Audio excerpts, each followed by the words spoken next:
రవిరాజ్ రాథోడ్ అసలు ఈ పేరు ఇప్పుడు కొత్తగా వింటున్నాం అనుకోవచ్చు, కానీ ఎవరెవరైతే రాజమౌళి సినిమాలు ఫస్ట్ నుంచి చూస్తున్నారో, శంకర్ దాదా ఎంబీబీఎస్ లాంటి మెగాస్టార్ మూవీస్ ఫస్ట్ నుంచి చూస్తున్నారో, అవన్నీ సినిమాలలో చైల్డ్ ఆర్టిస్ట్ గా చేసి అసలు మంచి క్యారెక్టర్ సంపాదించుకున్న వ్యక్తి ఎవరన్నా ఉన్నారంటే అది ఖచ్చితంగా ఈయననే.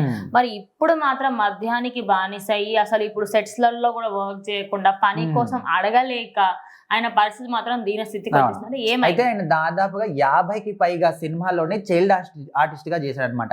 శంకర్ దాదా ఎంబీబీఎస్ కావచ్చు, జెమినీ కావచ్చు, డాన్, మాస్, బొమ్మరిలు, ఇలాంటి మంచి ఖడ్గన్, మెయిన్లీ విక్రమార్కుడులో మనకు అందరికి గుర్తుండే ఉంటుంది. ఆయన లోపలికి వచ్చేటప్పుడు బాలియరా అని అంటే బాలియాలా అని చెప్పేసి రవితేజ అన్న డైలాగ్ ఏదైతే ఉంటుందో అది ఉంది అనమాట. అంటే ఈ సినిమాలన్నీ కూడా అంతంత అన్ని కూడా కాదు, మంచి సూపర్ డూపర్ హిట్లు అయ్యి ఇండస్ట్రీ హిట్లు కొట్టిన సినిమాలే. సో ఇంత మంచి సినిమాలు చేసిన ఒక చైల్డ్ ఆర్టిస్ట్ ఇప్పుడు మనం తేజ సజ్జ చూసుకోవచ్చు. అప్పట్లో చైల్డ్ ఆర్టిస్ట్ గా చేసి ఇప్పుడు ఒక హీరోగా వచ్చి మంచి సినిమాలు చేస్తున్నాడు. సో అట్లాంటిది ఈయన పరిస్థితి ఇట్లా ఎందుకు అయిందంటే, ఒకనొక రోజు ఇట్లనే షూటింగ్కి వెళ్ళి వస్తున్నప్పుడు, అంటే ఈయన షూటింగ్లు చేసిన సినిమాల డబ్బులతోనే వాళ్ళ అమ్మ నాన్న ఇల్లు కూడా కట్టుకున్నారంట. సో ఇల్లు కట్టుకున్న తర్వాత ఒక రోజు ఇట్లనే షూటింగ్కి వెళ్ళి వచ్చేసరికి ఇంట్లో వాళ్ళందరూ కూడా ఒంటికి నిప్పంటించుకొని చనిపోవడం జరిగిందంట.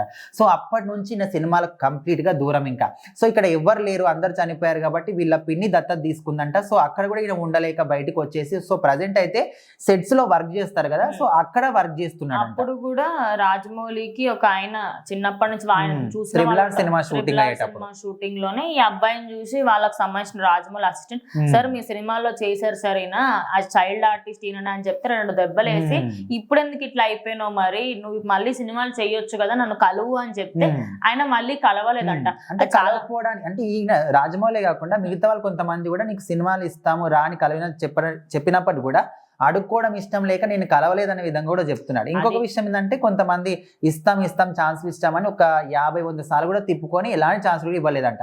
సో అందుకోసమని తిరిగి విసుగు చెంది ఆయన మాత్రం ఇట్లా ఎవరు పిలిచినా కూడా ఇంకా నాకు ఇయ్యరని ఛాన్సులు నాకు అర్థమైపోయింది, అందుకోసమనే వెళ్ళట్లేదు అంటే.